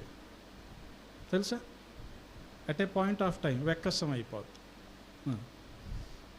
బుడ్డిగాడు బెల్లం ఎక్కువ తినేవాడు, బెల్లం దొరకకపోతే పంచదార తినేవాడు. కొంతకాలానికి ఆడు మానేశాడు. ఎందుకురా మానేసావంటే అది తింటంటే చేదుగా ఉంటుంది అన్నాడు. అంటే ఏమైపోయింది? అది ఒక పాయింట్ ఆఫ్ టైంలో వెగటైపోయింది, వెక్కసం అయిపోయింది.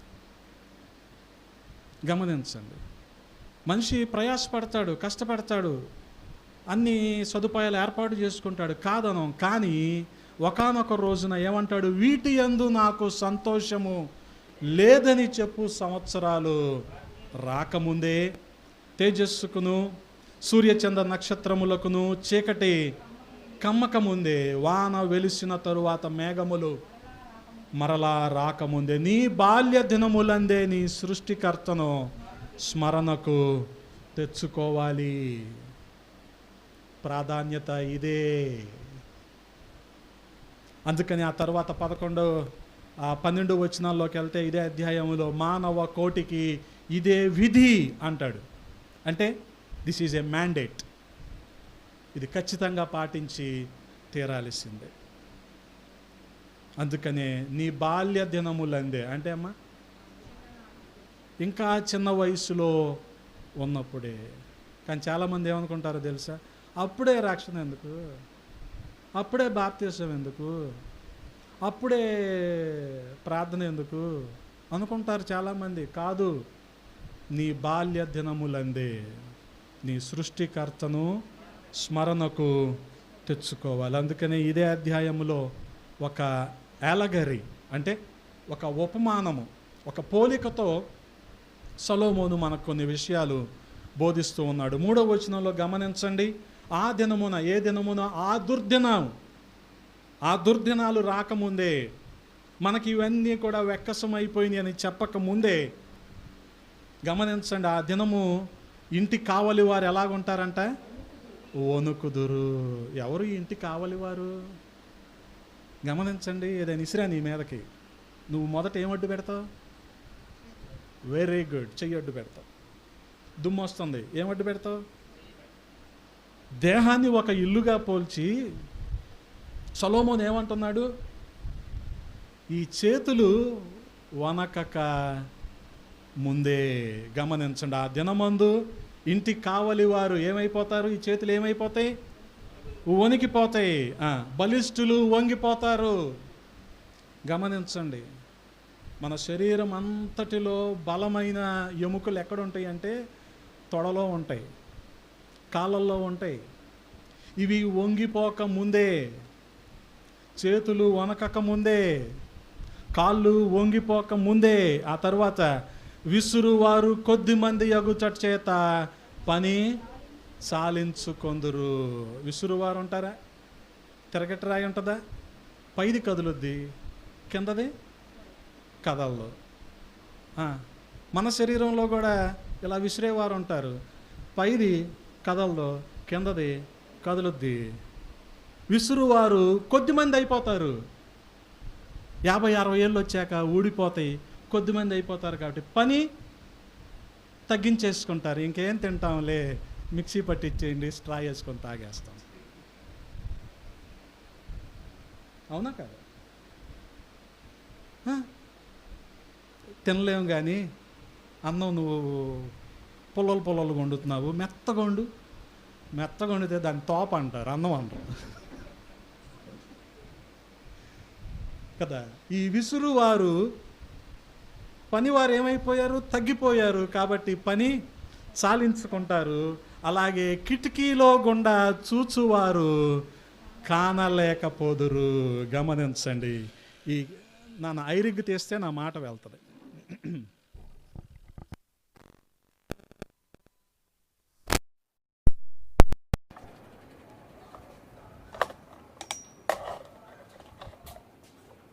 కిటికీ గుండా చూసేవారు, కిటకిట తలుపులు, కిటారి తలుపులు ఎప్పుడు మూసిన చప్పుడు కావు.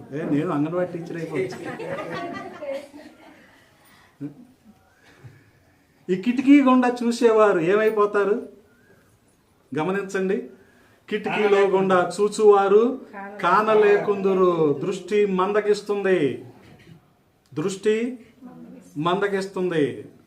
అప్పుడేం అవసరం మనకి? కళ్ళద్దాలు అవసరం కదా.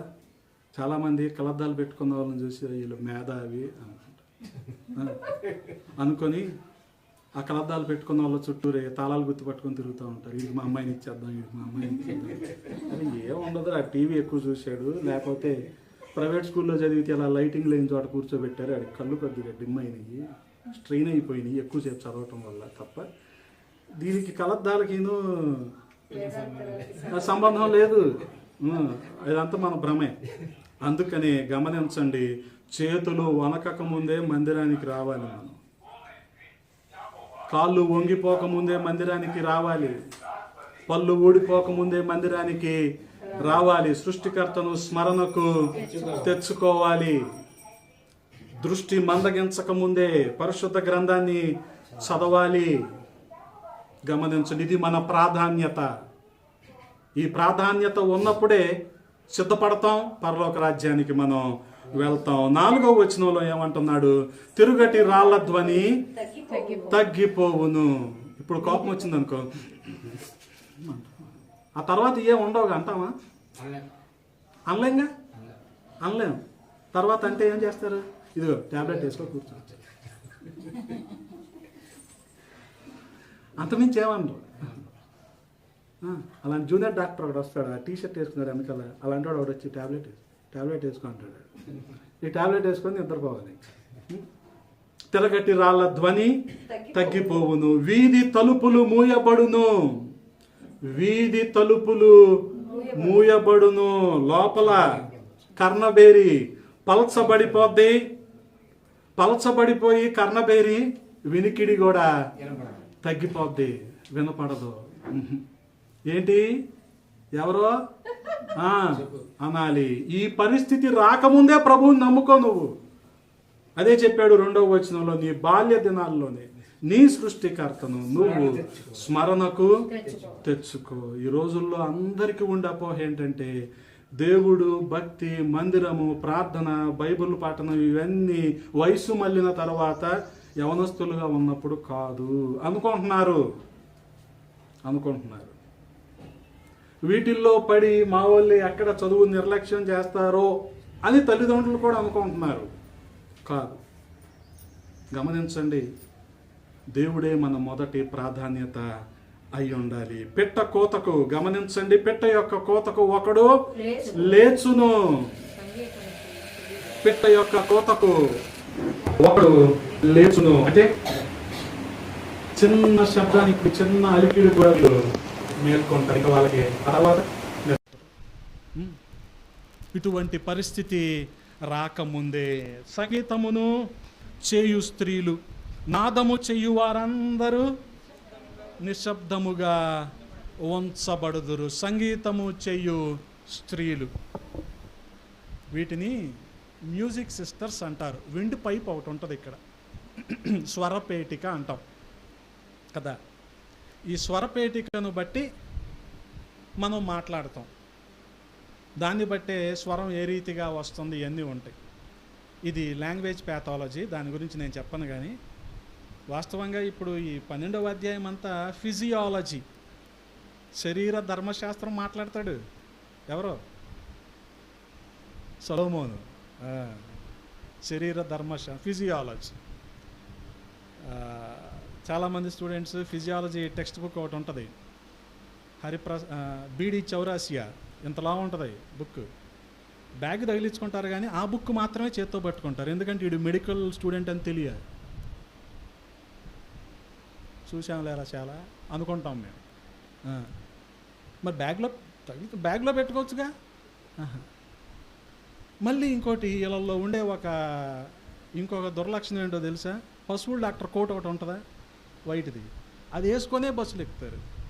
మడిచి బ్యాగ్లో పెట్టుకునిరా, అవసరమా? కట్టిన పేమెంట్ సీటుకి నువ్వు అంత కటింగ్ ఎత్తే ఎలాగా కదా. నాలంటి వాడు ఒకటి చూస్తాడు, చూడకుండా ఉంటాడు. ఇవన్నీ అన్నీ పేమెంట్ సీట్లేగా. ఎక్కడ చదువుతున్నావు? కజకిస్తాన్లో చదువుతున్నా. అయిపోయినాయి. రష్యాలో డాక్టర్ చదవటం, ఫిలిప్పైన్స్లో డాక్టర్ చదవటం అయిపోయినాయి. ఇప్పుడు కజకిస్తాన్ మొదలైంది. ఎందుకనంట? మొత్తం కలిపి 30 లక్షలే. చదువుతావా నువ్వే? 30 లక్షలు ఒకటి, అది అమ్మేద్దాం అవసరం. చదువుతా 30 లక్షలకి వీళ్ళు డాక్టర్ అయిపోతారు. అరే వచ్చి మరి medical council of India screening test రాయాలి కదా, అది పాస్ అవ్వాలిగా. అది అవ్వదు, అది ఎప్పటికి అవ్వదు. ఎవడు సంతోష పెడతాకి, తల్లిదండ్రులు కన్నీళ్ళు తోడవటాకి, ఎన్ని స్టేటస్ కోసం చదవద్దు అబ్బాయిలు. ఇప్పుడు అర్థమవుతుందా? సబ్జెక్ట్ నేర్చుకోవాలి, స్థిరపడాలి కదా. వీటన్నిటికంటే ముందుగా ఏముండాలి? రక్షణ ఉండాలి. ఇవన్నీ చేసి రక్షణ లేదనుకో, రక్షణ లేకుండానే ఉద్యోగం వస్తుంది, రక్షణ లేకుండానే పెళ్ళిళ్ళు అయిపోతాయి. ఇంకెప్పుడు నువ్వు రక్షించబడేది? ప్రాధాన్యత మారాలి. గమనించండి, ఈ విండ్ పైప్ ఉంది కదా, ఇవి మెల్లగా మూసుకుపోతూ ఉంటాయి. అప్పుడు గొంతు కూడా రాదు. గొంతు కూడా రాదు. ఇప్పటికే చాలామంది అరవలేక మైక్ పెట్టుకుంటున్నారా? ఒకప్పుడు కూరగాయల వాళ్ళు వచ్చారంటే అరిసేవాళ్ళు, ఇప్పుడు 350 పెడితే. ఒకప్పుడు ఐస్ క్రీమ్ వాడు వచ్చాడంటే గంటకొడేవాడు, ఇత్తడి గంటోటి. ఇప్పుడు వస్తున్నాడా? వస్తాడు. వచ్చిన వెంటనే ఒక పాట, ఏది? ఏసన్న గారి పాట. ఏసన్న గారి పాట అయిపోగానే మా వద్ద వెనీలా, స్ట్రాబెర్రీ, మ్యాంగో, పైనాపిల్ దొరుకుతుంది. ఎవడ కష్టపట్లా. అందుకే ఇవి ఏమైపోతాయి? నిశ్శబ్దం కాకముందే ప్రభువుని మనము నమ్ముకోవాలి. హల్లెలూయా. స్వరం పోకముందే ప్రభువుని స్తుతించాలి. తర్వాత పోయాక నేను స్తుతిస్తాను, స్వరమంతా పోయాక అంటే కుదరదు. పోకముందే మేలుకో, పోకముందే ప్రభువుని స్తుతించు. 5వ వచనంలో ఏమంటున్నాడు? ఎత్తు చోటులకు భయపడుదురు, ఆల్టోఫోబియా కదా. వీళ్ళని ఎస్కలేటర్ ఎక్కమంటేనే చాలా కష్టం ఈ వృద్ధాప్యంలో. అందుకని చాలామంది ఎస్కలేటర్ ఎక్కే భయంతో చాలామంది షాపింగ్కి వెళ్ళరు, ఎయిర్పోర్ట్కి అసలు వెళ్ళరు. ఒకవేళ ఎయిర్పోర్ట్కి వెళ్ళాలంటే మళ్ళీ ఒక వీల్ చైర్ పెట్టుకోవాలి. ఎందుకు? ఎత్తు చోట్లకి ఎక్కటానికి భయము. ఇంకోటి, మార్గముల యందు భయంకరమైనవి కనబడును. మార్గముల యందు భయంకరమైనవి కనబడును. ప్రతి చిన్నది కూడా చాలా నిశితంగా ఆలోచిస్తూ ఉంటారు. ప్రతిదీ కూడా క్షుణ్ణంగా పరిశీలిస్తూ ఉంటారు. ఆలోచనలు ఎక్కువైపోతూ ఉంటాయి. వాస్తవానికి ఈ ఆలోచనలన్నీ ఎక్కువైపోయి ఇది మెదడు మీద ప్రభావం చూపెడుతూ ఉంటుంది. తర్వాత ఇంకోటి, బాదము వృక్షము పువ్వులు పూయును. ఇశ్రాయేలు దేశంలో బాదం పువ్వులు ఎలాగుంటాయి అంటే తెల్లగా ఉంటాయి. అది అంటే ఏ టైం అంటే ఓకే, ఇక పంట రాబోతుంది ఆ సమయం అన్నమాట. అప్పుడు ఏ చెట్టు చూసినా ఎలాగుంటుంది? బాదం చెట్టు అంతా తెల్లగా ఉంటుంది కదా. ఇప్పుడు ఎక్కడ బాదం చెట్లు పోస్తున్నాయి మన ఇండియాలో? పుయిట్లా ఏషియన్ పెయింట్స్తో కవర్ చేసేస్తుంటే మొత్తం ఎక్కడ బాదం చెట్లు పోస్తున్నాయి? బాదం చెట్లు పూయటం అంటే తల నెరవటం. ఇప్పుడు ఎవరికి మనం వీళ్ళు ఏం చెప్తారు? పిల్లలు పెళ్ళి అయ్యాక అప్పటి వరకు వేస్తారు రంగు. అవునా, సర్లే వేసుకో, అదో పెద్ద టెక్నాలజీ. బాదము చెట్లు, బాదం వృక్షము పువ్వులు పూయును, మిడత బరువుగా ఉండును. గమనించండి, కీటకాలన్నిటిలో చాలా వేగంగా ప్రయాణించగలిగేది మిడత. మనిషిలో వేగంగా ప్రయాణించగలిగేది ఆలోచన. ఆలోచన ఎలాగుంటుంది? బరువుగా ఉంటుందంట. ప్రతి ఆలోచన వీళ్ళకి ఎలాగుంటుంది? బరువుగా ఉంటుంది. బుడసరకాయ పగులును. గమనించండి, అంటే బుడసరకాయలు అంటే క్యాంపర్ బెర్రీ ఫ్రూట్స్ అంటారు. వీటి టానిక్ ఇప్పుడు ఎలాగైతే an apple A day keeps doctor away అని ఎలాగంటారో, ఇస్రాయెల్ దేశంలో ఈ క్యాంపర్ బెర్రీ ఫ్రూట్ కనుక వాళ్ళు తీసుకుంటే వాళ్ళు హెల్దీగా ఉంటారు అనేది వాళ్ళ ఆలోచన. అందుకని ఆ పళ్ళతో టానిక్లు, జ్యూసులు తయారు చేస్తారు. వాస్తవానికి ఆరోగ్యం క్షీణించిన కారణంగా ఆ టానిక్ వేసినా వీళ్ళ ఆరోగ్యం మెరుగుపడదు కదా. అందుకనే కొన్నిసార్లు ఐసీయూలో మనిషిని పెట్టాక రెస్పాండ్ అవ్వట్లేదు అంటాడు. ఎందుకు రెస్పాండ్ అవ్వట్లేదు? సహకరించదు శరీరం. ట్యాబ్లెట్లు ఆ వయసులో పని చెయ్యవు. గమనించండి. ఇంకా ఏమంటున్నాడు? ఏలయనగా ఒకడు తన నిత్యమైన ఉనికి పట్టునకు పోవచ్చున్నాడు, వాని నిమిత్తము ప్రలాపించువారు వీధులలో తిరుగుదురు. ఆ వృద్ధాప్యం తర్వాత వచ్చే అవసాన దశ, అక్కడ నుంచి మృత్యువు.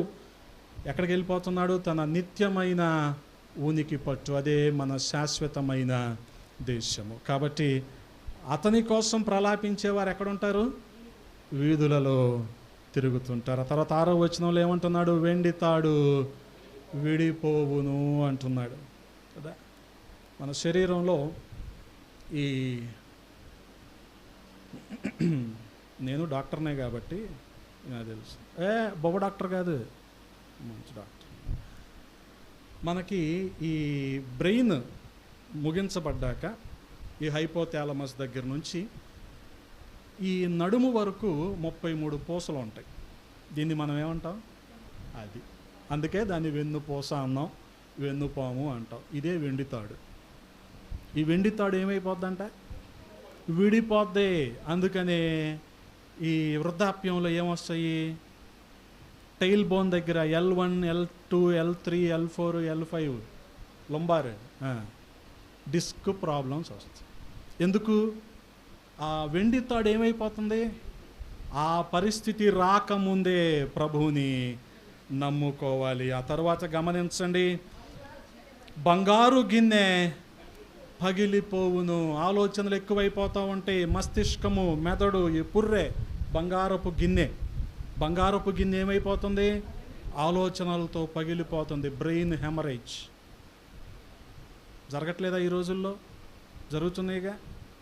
మెదడు, అందులో రక్త ప్రసరణ అక్కడ గడ్డలు కట్టుకుపోవటం, దాన్ని బట్టే చలనాత్మకమైన పరిస్థితి కట్టడి చేయబడటం కదా, ఎన్ని మనం చూస్తున్నాం కదా. అందుకని ఆ పరిస్థితి రాకముందే, బుర్ర హీటెక్కిపోయి నరాలు చిట్లిపోకముందే ప్రభువుని నమ్ముకోవాలి. ఇంకోటి ఏమంటున్నాడు? దార యొద్ద కొండ పగిలిపోవును కదా. అదేమో బ్రెయిన్ హెమరేజ్, ఇదేమో కార్డియాక్ అరెస్ట్. హృద్రోగ సమస్యలు, గుండె మెత్తబడిపోయిందండి, కవాటాలు మూసుకుపోయినాయి, వాల్వ్స్ మూసుకుపోయినాయండి. ఇంకొద్ది తినపోయావా రెడ్ మీట్, ఇంకొంచెం కేజీ 500 తినాల్సింది కదా. అది తింటే ఆయాసం ఉబ్బసం అన్నీ పోతాయి, ఇది వస్తుంది రా నాయన. అప్పుడేం వాడాలి? Blood thinners.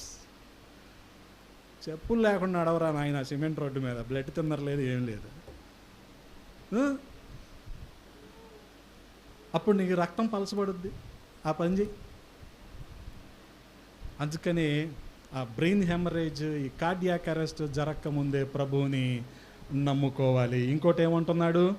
బావి యొద్ద చక్రము పడిపోవును. ఇప్పుడు ఎనాటమీలోకి వెళ్దాం. ఎంతసేపు ఫిజియాలజీ, శరీర ధర్మశాస్త్రం, ఇప్పుడు శరీర నిర్మాణ శాస్త్రం. మన శరీరంలో చాలా చక్రాలు ఉంటాయి, ఒకదాన్ని ఆధారం చేసుకొని ఇంకొకటి. వీల్, ఫ్రీ వీల్ ఇలాంటివి ఉంటాయి కదా, మెకానికల్ వాళ్ళు లేరు ఇక్కడ, ఉంటాయి కదా. ఆ పళ్ళ చక్రాన్ని బేస్ చేసుకొని చైన్ బేస్ చేసుకొని టైరు తిరగటం ఇలాంటివి ఉంటాయి కదా. అలాగే మనిషి శరీరంలో కూడా చాలా చక్రాలు ఉంటాయి. రెస్పిరేటరీ సిస్టమ్, ఈ శ్వాస వ్యవస్థను బట్టే ఏముంటుంది? సర్క్యులేటరీ సిస్టమ్ ఉంటుంది. అది అంటే మనం ఊపిరి తీసుకునే ఆ పరిస్థితిని బట్టే రక్త ప్రసరణ అనేది సరిగ్గా ఉంటుంది. అందుకనే జనాల్ని పొద్దున్నే అనమంటారు. ఎందుకు? అవన్నీ సరిగ్గా ఉంటేనే ఈ బ్లడ్ సరిగ్గా.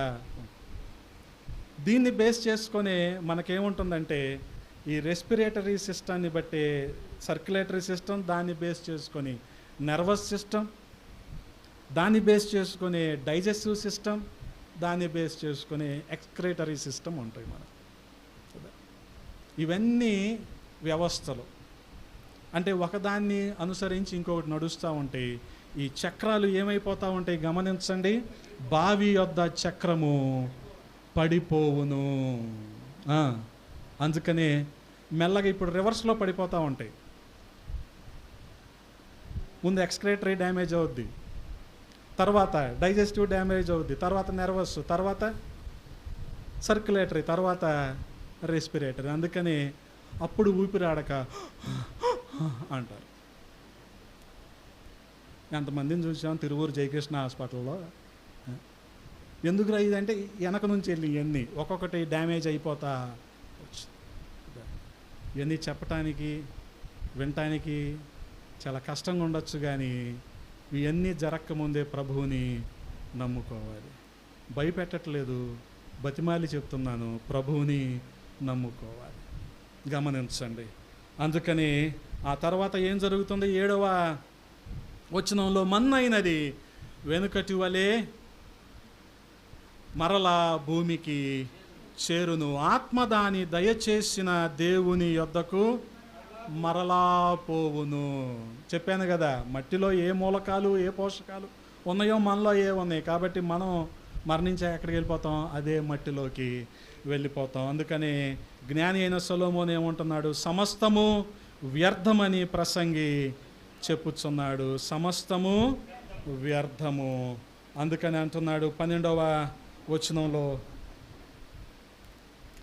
వచనంలో ఇదియుగాక నా కుమారుడా, హితోపదేశములు వినుము. పుస్తకములు అధికముగా రచింపబడును, దానికి అంతము లేదు. దానికి అంతం ఉంటుందా? ప్రతి అదవా రాయటమే నా ఇష్టం. ఎవడు రాశాడు? ఇజం ఎవడు రాశాడు? అది వాటికి అంతం ఉండదు. ఎవడు పైత్యానికి అనుగుణంగా రాసుకుంటూ వెళ్ళిపోతూ ఉంటాడు.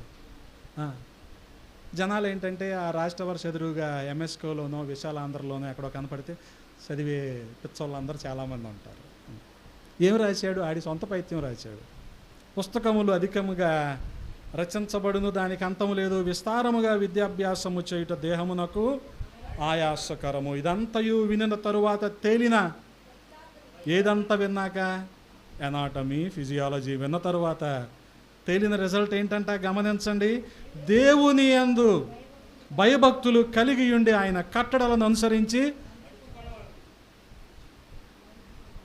మానవ కోటికి ఇది తేలిన ఫలితార్థం ఏంటి? దేవుని యందు భయభక్తులు కలిగి ఉండి ఆయన కట్టడలను అనుసరించి నడుచుకోవాలి.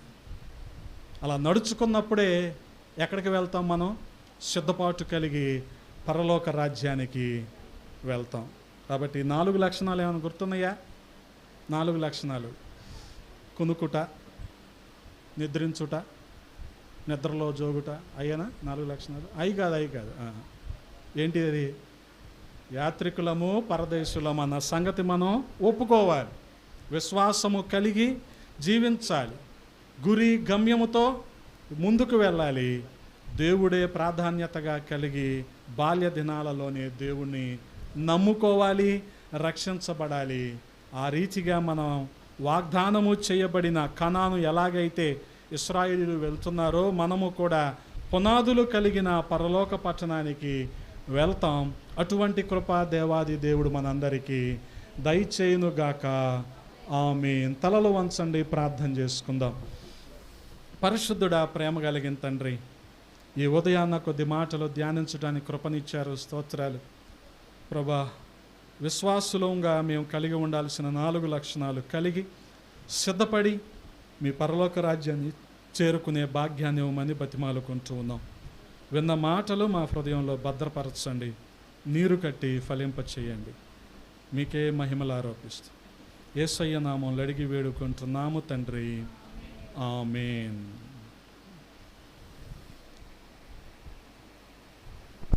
సమయంలో మనందరం లేచిన